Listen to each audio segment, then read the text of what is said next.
Hello everybody, my name is David. Thank you for watching CNXG. Today is the Q&A Monday, or Q&A videos we do every Monday. I'm answering all your guys' questions from last week. How this works, just to let everybody know, and welcome new subscribers. Channel's growing fast still, so welcome everyone. This is a question and answer video. I'm answering all your guys' questions, anything you got. Any questions you have, just go down in the comment section. Ask the question and give your location, please. We all want to know where you are. Ask your question, and I'll answer it next Monday in the next Q&A video. Okay? Every Monday, guys. Donations. Willa and Crystal donated. Thank you very much, both of you. You guys are awesome. It's the best gesture you can give. Thank you. It really, really helped me. Thank you very much. I appreciate you, both of you. So that's it. Let's get started with the questions right away. First one is from Shannon in South Dakota. Hello, Shannon. Could you please talk about how the narcissist affects your health? Well, your physical health, I mean, your emotional and mental health, for one, it damages your brain. Traumatic experiences can damage your brain. Prolonged over time definitely damages your brain. I made a video last week called Impulsivity, I think, and it's a CPTSD video. I have a whole playlist of CPTSD videos, and this one does discuss kind of what it does to your brain, different parts of your brain, how it affects it. It is damaging. Also, you know, I truly believe, and I don't think this is just an opinion, I think this is fact.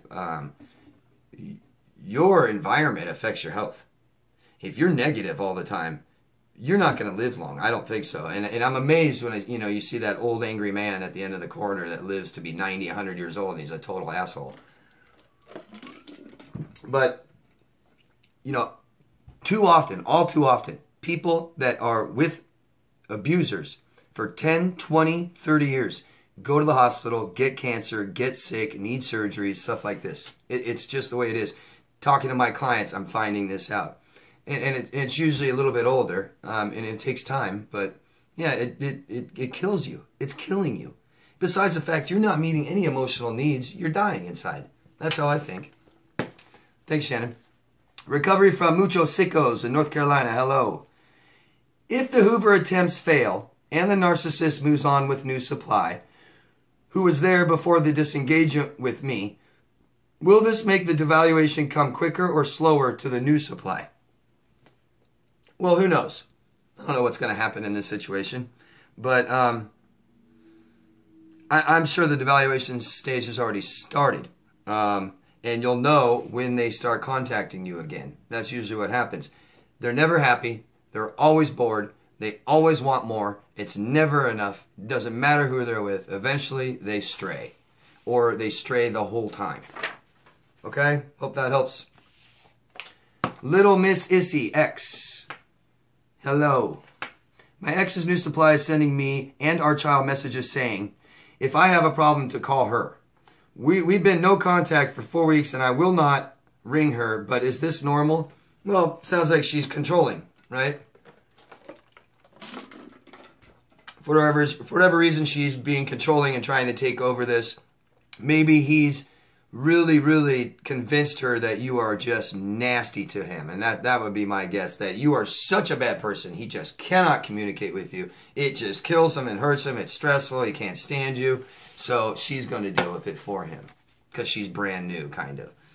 Don't worry. It will all fail. But you would rather do better. You would do better if it worked out for a long period of time, because he's just going to come back and hoover you. That's what they do. Thanks. Jordan the third from Richmond, Virginia. Hello, Jordan. What does it seem like? Why does it seem like the narcissist borderline looks so afraid or looks so drained after no contact? So after no contact, after you guys break up, the narcissist borderline looks drained. Well, of course, I'm telling you guys, nobody is okay with unsuccessful, failed relationships. It's damaging, it's depressing, it's the most important things in our lives. So if you fail at the most important thing in our lives, it's depressing, it's damaging. Probably spent a lot of energy on this too. Stressed out. These people are unhappy, full of shame, lots of insecurities. The fact that they lose somebody, they may never find someone again, they think. Even if they have somebody, it's not who they want. It's not good enough. We're never going to be happy. Drained emotional energy. Emotions just take it out of you. Okay? And borderlines are so emotional. Their emotions are just out of whack all the time. So you break up with them, no contact. Oh, man. They can't handle that. Okay? Makes sense. Kamal from New York. Hello, Kamal. Why won't my ex leave me alone? I lived with her and furnished her place. She kicked me out, and I got a roommate, and she got a roommate to help pay the bills. I told her she can keep everything, but she's still bothering you. Well, this is a cycle. Come on, this is pathological. They have very limited selections in their head, and they continue the same behavior over and over and over and over again. If you look at their past relationships, if you really could, you would see that they've done the same thing, and they will do the same thing to the new person. This is just what they do. They have massive attachment problems. They can't detach. They can't leave people alone, ever. Everything to them is a fight. Everything to them they keep it going and going and going. They never let people go. They can't just split apart and walk away nicely with people. The more higher emotions, the more emotionally they're invested in you in this relationship, the more important it is to never let it go, to never let it stop. Okay? The blonde artist from California, hello. Do you think there is a link between cluster B and compulsive hoarding? Absolutely. It's very common. It's very prevalent in cluster B. Tons of these people will be total hoarders and compulsive cleaners, all this stuff. Try to realize this is an acting out disorder. Okay? So they're compulsive, they're impulsive. They do things right away and over and over and over and over again. So acting out means they will usually show you how they feel, what's going on in their head by their behavior. Okay, so they act out, they steal, they lie, they hurt people, they cheat, they go have promiscuous sex, they do drugs, they drink, they have eating disorders, they hoard, they compulsively clean. And a lot of these things will tell you how they feel. Hoarders can't throw anything away. They can't get rid of anything. They can't detach from anything. They get attached to physical objects. Literally. The cleaning, I've noticed, is very prevalent amongst people who have been sexually abused. They feel dirty. They clean all the time. Okay? This is common behavior in cluster B because they act out. Okay? Thank you. Uno EFXC. Aside from obvious heartache, could simple frustration of not getting through to someone cause or play a large part in CPTSD? I can see that because you stay in this relationship, you feel hopeless and frustrated, but you keep trying and keep trying and keep trying, and they keep fucking abusing you, and it's causing more damage to your head. Sure, but this all started some earlier. This is all from your childhood, and this is how you feel and how you deal with things from the beginning. You understand? The reason you feel frustrated and the reason you stay in it and you keep trying to convince them and keep dealing with your heartache is because you have CPTSD. Because of your childhood. Most likely you had experienced some kind of neglect usually. Okay? Hope that helps. But this will make it worse. Cause more damage to your brain, sure. Makes you stay in it. Monica from Cincinnati. Hello, Monica. I need to re-enter the workforce, but struggling with remembering certain tasks and interviews are scaring me. Very common, Monica, and you also, it's been a while since you've been in there. So try to do things to acclimate yourself to it, okay? So, if you can, practice an interview with someone. And this, you guys, is a must with interviews no matter who you are. Practice interviews with people, okay? Sell yourself, Monica. Sell yourself. Start trying to build up your confidence. Try and just practice some of the tasks you used to do before. See if you can get a little better at it. Start having it come back. But typically, Monica, it's like riding a bike. You're going to start again. It'll all come back to you. You're going to be fine. You're just doubting yourself, okay? You're your inner critic. So you could sit there and listen to this, I'm not good enough. You're never going to get the job. Nobody likes you. Or you can tell yourself, I am good enough. I'm going to get that goddamn job because everybody likes me. Okay, Monica? Tell her these things. Tell yourself these things. Then you go get the job because you told yourself these things. Then you believe it. Okay? Good luck, Monica. Good luck. Get that job. No reason why you can't. You're the best one for it. Meeks. I guess Meeks. I've been no contact for weeks. How do I stay strong during these hoovers? Support. Okay? Don't look at the hoovers. Don't read the messages. Don't look at her accounts, or him, or don't look at their photos. Don't think about old times. Switch and change your entire life. Make it completely different. This is the biggest change in your life. You're going to start all over. You're going to start learning things you never learned before, things you didn't know. You're going to stop behaviors you used to do. You make different choices. I'm telling you guys, support. Support. Get a professional that you can talk to every week, twice a week, and lay down how you feel. Lay down what you want in your life, and they keep you directed on those goals, because it's so easy to stray away from goals. We all think we're so much better in the future. We all think that in the future, next week, next month, next year, 10 years, I'm going to take care of everything. I'll do it then. Everything's going to be great. No, do it now. Do it now. Okay? Good luck. Woodrage1 from Wisconsin. Why do you think lying is not a part of the diagnosis for BPD? You know, I thought about this, and it is. I mean, the manipulation is lying. You know, they have to lie. You can't manipulate people unless you're lying, right? So it is. It doesn't say lying, but manipulation, things like that. You know, a very common trait of borderline, and you got to look at the specific traits. A very common trait of borderline is when they feel like or the relationship's lost, or friends walked away, stuff like that. They do everything they can in their power to get the person back. Highly manipulative. Don't give a shit what the other person wants. Just come back to me. You know, it's just all lying.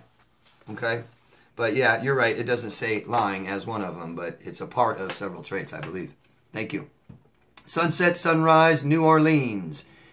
Ooh, why do they obsess over the same ex they swore did the most horrific things to them?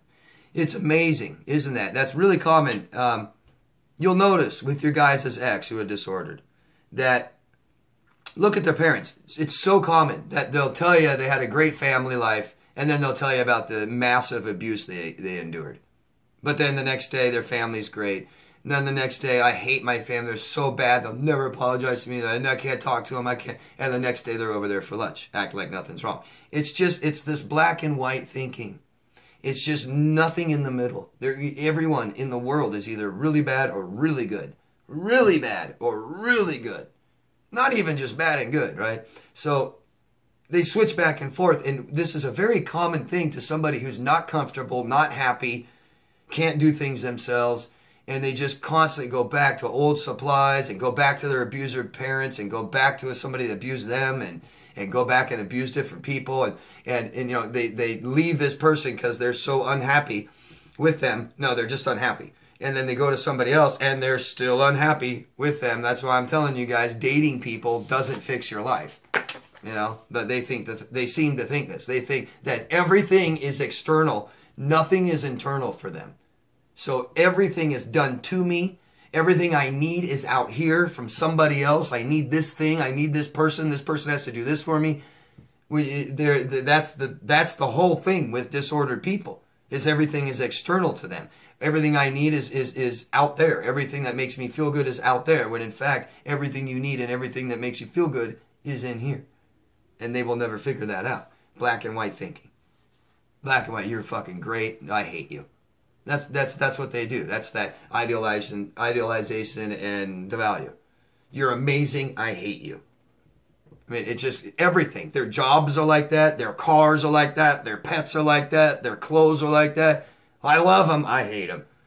This is the best ever. This is the worst ever. I like this one better. This one's just, oh my God, look at, no, wait, no, I hate this one. No, this one will make me feel good. This is the one that's just for me. Ew, gross, I hate this. I mean, just imagine living like that. Imagine being that uncomfortable, that unstable all the time, and just constantly change your mind all the time. That would be horrible. That would be something very, very horrible. Misty from Florida. Hello, Misty. I want to know if narcissists know when they're throwing away a good supply, and if they later realize that they can't replace the supply they lost. What becomes of them? Well, Misty, you know, I don't know what they all think. I just know that some of them, like I was just saying, aren't happy, Misty. So they'll be with a good supply. They'll be with a good person that's there for them, cares for them, does all these things for them. And they find a reason to hate them. They find a reason to make them a bad person. You're not good enough. You don't make me happy, because no one can make them happy. They'll never be happy. So if nobody makes them happy, if you're not making them happy, you're a bad person. You're not giving me what I need, you're a bad person. So they split, don't they? And they go to somebody else, they idealize and think that this is the person, this is the external source that I need.